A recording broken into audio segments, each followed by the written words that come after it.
Olá, sexto ano, sejam bem-vindos. Não pausem o vídeo ainda, não mudem, vocês não clicaram errado. É o vídeo de artes. A gente vai dar uma mudancinha a partir de agora, né? E eu vou ficar como professor de arte durante um certo tempo, além de professor de história, né? Então, é, vai ser comigo mesmo as aulas, né? Por enquanto. Mas a gente vai seguir com tudo mais ou menos como estava esquematizado, né? Eu estou pegando todas as referências de como é que vocês estavam, o que vocês estavam vendo, etc, né? E é isso, assim, espero que a mudança não seja muito ruim, que eu possa dar uma aula legal para vocês, que vocês gostem e tal. E é isso, vamos seguir. Começando aqui o meu compartilhamento da tela.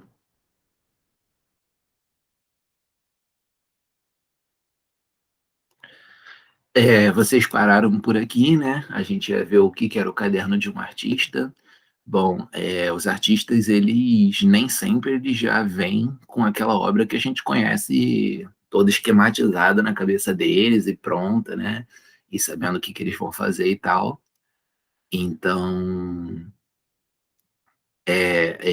existe essa técnica de você fazer um esboço, né? Um esboço seria uma pintura, um desenho, na verdade, no geral, né? Feita já em casa, ou sei lá, em algum lugar mais recolhido assim, conforme você tenha uma ideia, você pega um lápis, alguma coisa fácil assim para você registrar e você faz, né? Hoje em dia a maioria dos casos dos esboços são feitos com lápis e papel mesmo, né? Mas a gente tem esse exemplo aqui, por exemplo, do esboço feito pelo Van Gogh, que foi feito com vareta de junco, caneta de pena e tinta marrom. Parece um bocado complicado de fazer também. Mas, enfim, de alguma forma é mais fácil do que você fazer a pintura pronta e você não tem aquela pressão de a arte estar pronta logo e tem que ser exatamente isso, né? Então, o esboço é isso, é o artista fazer uma versão mais simples e mais original do que ele vai querer fazer com uma obra pronta, com o objetivo de testar, com o objetivo de experimentar e ver o que ele quer fazer e depois ter a correção antes da versão pronta, né? Então existe alguma semelhança, mas o artista preferiu mudar algumas coisas aqui, né, de uma imagem para outra. A barba ficou mais longa, né? Eu acho que essas pinceladas daqui são um pouco mais circulares do que no desenho aqui, né? O fundo mudou, passaram a ser essas florezinhas e tal.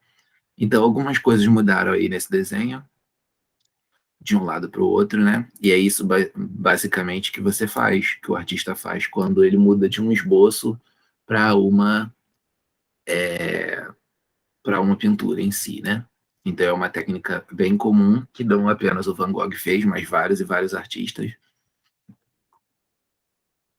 E aí qualquer pessoa pode ter um caderno de artista. Vocês também, se vocês gostam de desenhar, se vocês querem pintar, fazer, sei lá, montagens na internet, ou qualquer tipo de arte, fotografia, etc., vocês podem ter um caderninho no qual vocês registrem ideias ali como desenhos, para vocês terem esse teste antes de vocês fazerem, né?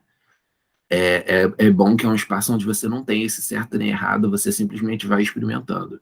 E alguns artistas, eles foram tão criativos e tão sinistros ali em tudo que eles faziam, como o caso do Leonardo da Vinci, né? Que até hoje em dia a gente pega os esboços, os cadernos de esboços dessas pessoas e a gente fica analisando, tentando encontrar características ali sobre a vida deles e sobre o que que eles planejavam e admirando também, né? A gente tem essas máquinas aqui, por exemplo, que o Da Vinci ficava criando. Algumas máquinas ele tirava do papel e a gente sabe que foram, de fato, né, feitas como vários projetos de catapulta, vários projetos de coisas assim para usar água, né, para levar água de um canto para o outro. O Da Vinci ele era engenheiro, além de ser pintor e escultor e etc. Mas ele também tinha algumas máquinas que ele nunca tirou do papel, como, por exemplo, máquinas para voar. Ele tinha esse sonho de fazer o ser humano conseguir voar, e até onde a gente sabe, nada do que ele pensou chegou a ser construído, mas às vezes serviu até de exemplo para outros protótipos de aviões que você teve depois, quando o ser humano estava de fato pensando em criar ali o avião. E aí a outra professora, ela tinha falado para vocês que ela ia mostrar o caderno de artista dela para vocês terem um exemplo assim de como é que é. E aí, assim, eu não tenho como mostrar o dela, mas eu posso mostrar para vocês mais ou menos como é que é para mim. Fechar a apresentação um instante, só para eu ver assim o que eu estou fazendo. Eu não tenho caderno, eu não gosto de colocar como caderno, mas quando eu desenho e coisas assim, que eu também gosto, eu vou juntando as coisas em uma pasta, porque eu vou normalmente pegando papéis soltos. É uma coisa que vocês podem fazer também.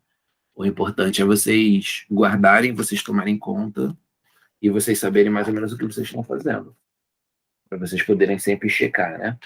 Então eu normalmente vou desenhando coisas assim em papel solto, né? Personagens e por aí vai, escrevendo coisas assim, né?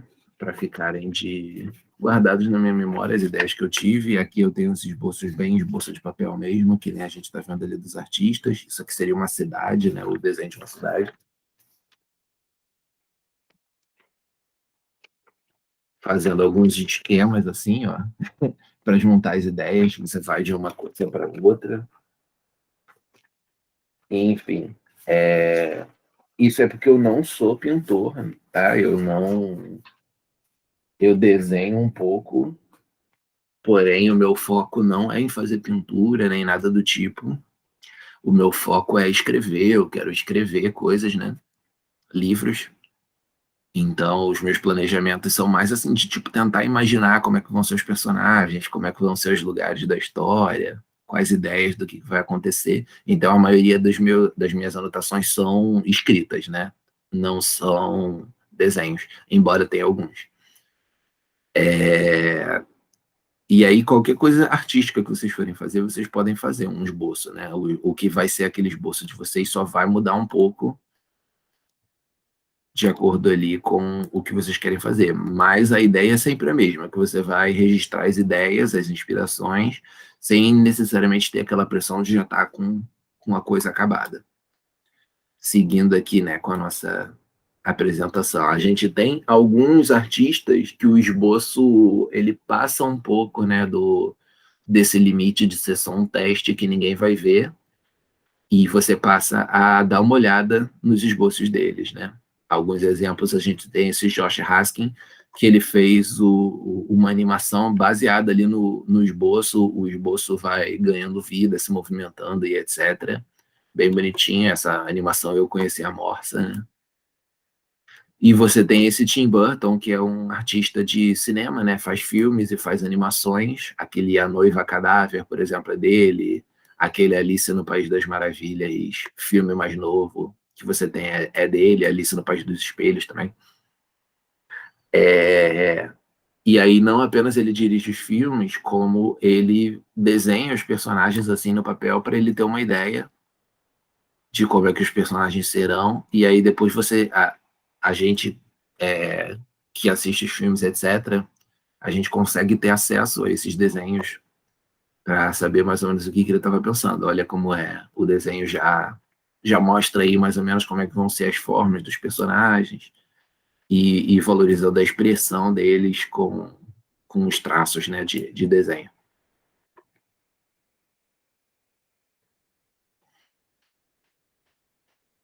Então, os esboços normalmente eles são feitos com linhas soltas, né? E a gente começa a pensar sobre o valor da linha. Quando o pintor, artista, qualquer que seja, ele vai criando coisas, né? Ele normalmente vai saindo de algumas linhas abstratas, né? De alguns rabiscos ali, né? Então, a gente pensa que essas linhas elas já têm uma capacidade de demonstrar um pouco que você está querendo fazer, né? A linha já expressa alguma coisa, se for uma linha mais curva, se for uma linha mais reta, se você está fazendo formas geométricas ou se você está fazendo um monte de bololô ali de linhas emboladas, né? Então isso tudo já vai demonstrando o que você quer fazer. E tem artes que elas não, tem artes que elas já podem sair simplesmente dessas linhas sem precisar ter outras fases. Então,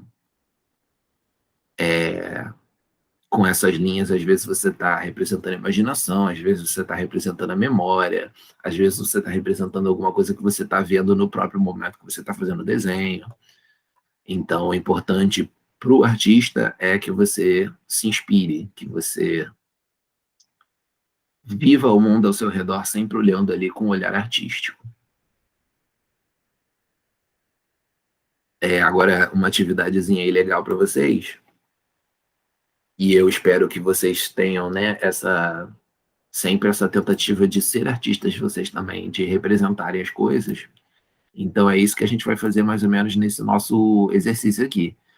O livro deu para vocês algumas linhas soltas aí, né? Que aparentemente são só rabiscos, é como se alguém pegasse uma linha, uma caneta qualquer e um papel e rodasse assim o papel e o que saísse tivesse ficado, mas que vocês vão pegar esses desenhos e vocês vão transformar essas linhas que a princípio não estão fazendo sentido nenhum, né? Vocês vão pegar e vocês vão transformar em um desenho de vocês, ok?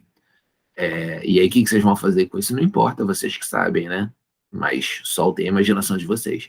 Eu, por exemplo, esse primeiro aqui, né, que tem um círculozinho com duas linhas indo para cima, eu já enxergo um bichinho, uma baratinha, alguma coisa assim. Eu ia fazer um rostinho, algumas linhas do lado para serem as patinhas, e aí pronto, nem ia precisar muita coisa. Mas vocês transformam no que vocês quiserem, soltem a imaginação de vocês, nem tem gabarito para eu passar, porque sinceramente vocês fazerem o que vocês quiserem aí, ok? E aí a gente pensa sobre as pinturas, a linha e tudo mais que você está fazendo ali no desenho vai dar significado, né? Na arte, a linha pode ter um papel essencial, dando expressividade, causando diferentes sensações. Os efeitos são obtidos experimentando suas possibilidades. A linha pode ser fina, grossa, curta, longa, reta, curva, pontiaguda, tracejada, clara, escura, etc. Olha para essas imagens aqui, né?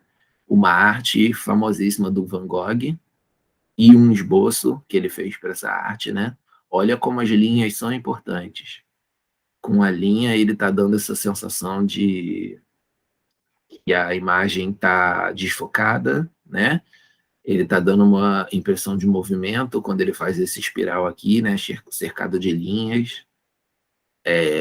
Ele dá essa impressão de esfumaçada, né? Como se você estivesse vendo o céu ali sobre uma neblina e etc. Então fica muito bonito, dá uma impressão muito grande de como é o céu na vida real e de força ali, de expressão daquela cor, daquele céu ali e etc. Ele usa para isso a linha como principal objeto. Mesmo no esboço que você não tinha cor, a linha já significava muita coisa só pelos formatos dela, né? Só pela forma como ela se contorce e como você tem ela meio tracejada, né, sem que seja uma linha tão contínua na maioria das vezes. Ela tá bem quebradinha, né? Então, com a linha ali, ele já disse muita coisa. E a textura também, porque essas linhas, quando ele fez aquilo ali na pintura, ele fez com uma tinta que ele preparou especialmente para isso. As pinturas do Van Gogh, elas têm essas características de ele usa uma tinta bem grossinha, bem... Não é uma tinta... Tipo essas tintas que vocês veem de parede, que elas são bem liquidazinhas, ou uma tinta guache, alguma coisa dessas que vocês devem estar acostumados. Ele fazia uma tinta que era bem grossinha, bem pastosa, porque aí ele enchia o pincel daquele negócio e quando ele botava no quadro, ele deixava camadas e camadas grossas daquilo. Então, as pinturas do Van Gogh dá para você sentir até relevo se você quiser passar a mão nelas. Claro que o observador das pinturas do Van Gogh não deve passar as mãos nele, porque são pinturas antigas, E o calor da mão, a gordura da mão pode estragar as pinturas, né? Então não é para passar a mão em pintura nenhuma, se algum dia vocês forem no museu e houver essa possibilidade. Mas é bom vocês olharem para elas um bocado de perto, às vezes também, se vocês quiserem, porque aí dá para você ver onde que ele deixou mais a tinta mais grossa, onde que ele deixou mais fina, porque esse relevo também ajuda na impressão da sensação que ele está querendo criar ali, né? Então, dá textura para a imagem. Você sente essa imagem como uma coisa mais profunda, né? Como se fosse um pouquinho ali 3D.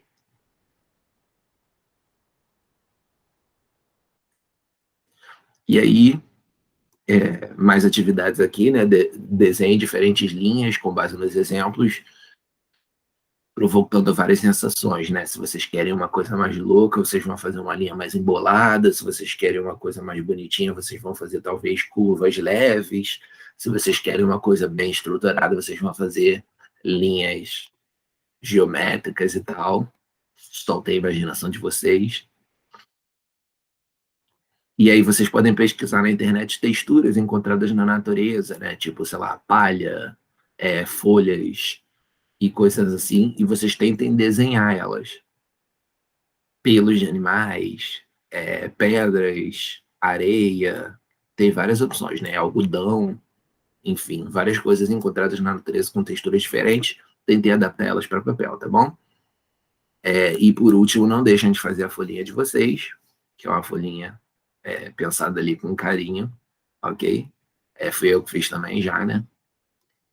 E é isso. Obrigado aí pela aula, que tenha sido bem legal para vocês e que vocês tenham conseguido aproveitar. A gente fechou o capítulo, na próxima aula a gente vai para o próximo. E um abraço. A gente se vê aí nas aulas de história e nas aulas de arte.